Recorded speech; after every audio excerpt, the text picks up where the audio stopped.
గాంధీ భవన్ లో మంత్రి పొన్నం ప్రభాకర్ మాట్లాడుతున్నారు. లైవ్ లో చూద్దాం. 4 కోట్ల ప్రజల మనుషుల యొక్క అయ్య జాగిరి, నీ అయ్య జాగిరి కాదు. ఫస్ట్ గుర్తుపెట్టుకో.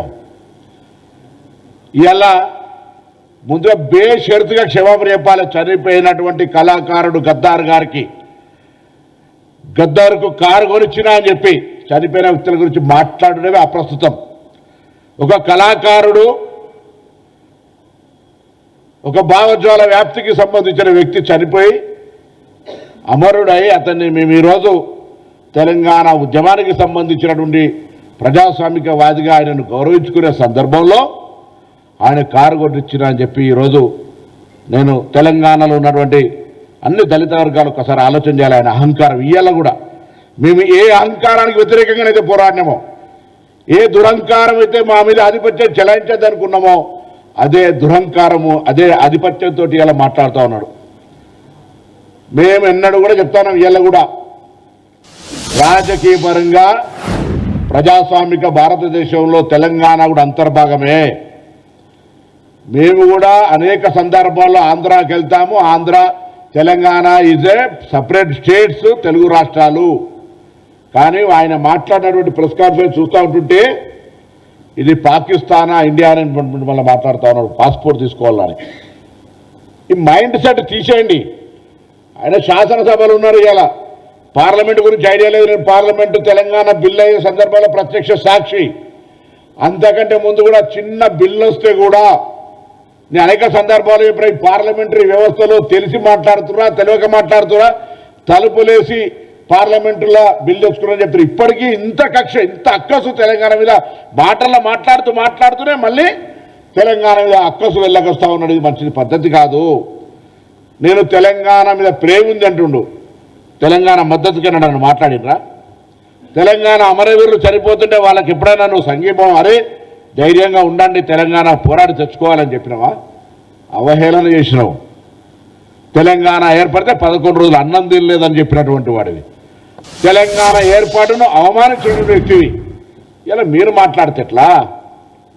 మళ్ళీ రాజకీయంగా వక్ర భాష చెప్పేటువంటి ప్రయత్నం జరుగుతోంది. అలా వారు పక్కకు మాట్లాడిన కొద్దీ తాపకొక స్లిప్ ఇట్లా వస్తూ ఉంది. పాపం పవన్ కళ్యాణ్ గారిని పేడ్ ఆర్టిస్టు, రేపు పొద్దున నిజంగా నా దగ్గర కూడా బాగా డబ్బులుంటే నేను కూడా ఆయనకు పాత్రకి ఎంగేజ్ చేసి ఈ విధంగా మాట్లాడగలగడానికి అవకాశం. ఎందుకంటే ఆయనకు వచ్చే చిట్టీలు భారతీయ జనతా పార్టీ నుంచి వస్తున్నాయా, టీఆర్ఎస్ పార్టీ నుంచి వస్తున్నాయా తెలియదు. స్క్రిప్ట్ రాసుకొని మాట్లాడుతున్నారు. భావజ్వాల వ్యాప్తి ఉంటే, తెలంగాణ నరాల గుండెల్లో ఉంటే నేను ఎవరిని అవమానిస్తాను? ఆంధ్రప్రదేశ్ ప్రజలను కూడా.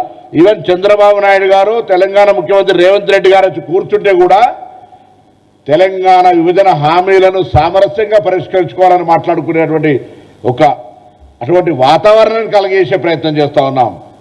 ఇక్కడ ఉన్నటువంటి వాళ్లకు అన్ని రకాలుగా శాంతి భద్రతతో సహా ఎక్కడ కూడా అవసరమైతే రాజకీయంగా ఇవాళ చాలామంది పోటీ చేసి గెలుస్తూ ఉంటారు. ఎవరికి అభ్యంతరం లేదు. ఏమనంటే కొండగట్టుకు పైసలు ఇచ్చినండి, నీ అయ్యే జాగిరియా పైసలు?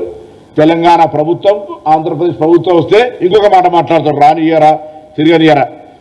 గత 4 నెలల కింద వచ్చినప్పుడు తెలంగాణ ప్రభుత్వం ఆయనను తెలంగాణ గెస్ట్గా ఇచ్చిన ప్రోటోకాల్ ఇచ్చి, అది మర్చిపోయి మాట్లాడితే ఎట్లా? నువ్వు తెలంగాణ ఆవిర్భావ దినోత్సవం రోజు అందరినీ కట్టెబెట్టి గెలికినట్టుగా నవనిర్మాణ తెలంగాణ ఆవిర్భావ దినోత్సవం, తెలంగాణ ప్రజలకు శుభాకాంక్షలు చెప్తారా? ఇది ప్రజల ఆకాంక్ష, పోరాడి సాధించుకున్నారు, బాగండి అని కోరు. తెలంగాణ నవనిర్మాణం ఏం చేసేది ఉన్నది? నువ్వు వచ్చి పీకేది ఇక్కడ. నువ్వు ఇప్పుడు చెప్పినావు కదా, అక్కడనే పీకలేకపోతుంది, ఇక్కడే పీకుతా అని. మళ్ళెందుకు ఇట్లా అనేటి ఒక మాటలు, చెప్పేది ఒక మాట. స్క్రిప్ట్ పాప చక్కగా రాసిస్తలేరు బీజేపీలో, ఎవరో ప్రాపర్ గైడ్ చేస్తలేరు. అంతే ఒక మాట బీజేపీ వాళ్ళు ఇద్దరు పొత్తు కూడా పెట్టుకోమని చెప్పే పరిస్థితులలో, ఒకసారి పొత్తు పెట్టుకుంటామనే పరిస్థితులలో ఆలోచన ట్రస్ట్ ట్రావెల్ జరుగుతుంటుంది. ముందు ఒక ఆర్టిస్టును హీరోగా పెట్టుకోవాలంటే ముందు టెస్ట్ డ్రైవ్ చేస్తున్నట్టు, అంటే స్క్రీన్ టెస్ట్ చేస్తే స్క్రీనింగ్ అట్లా చేస్తున్నట్టు పవన్ కళ్యాణ్ గారిని పాప తెలుసుకోవాలి. అటు బీఆర్ఎస్ పార్టీనా, ఇటు భారతీయ జనతా పార్టీ ఎవరో ఒకరు మాత్రం ఆయన ఎంగేజ్ చేస్తున్నాడు అంటే ఆర్టిస్ట్గా వాస్తవం.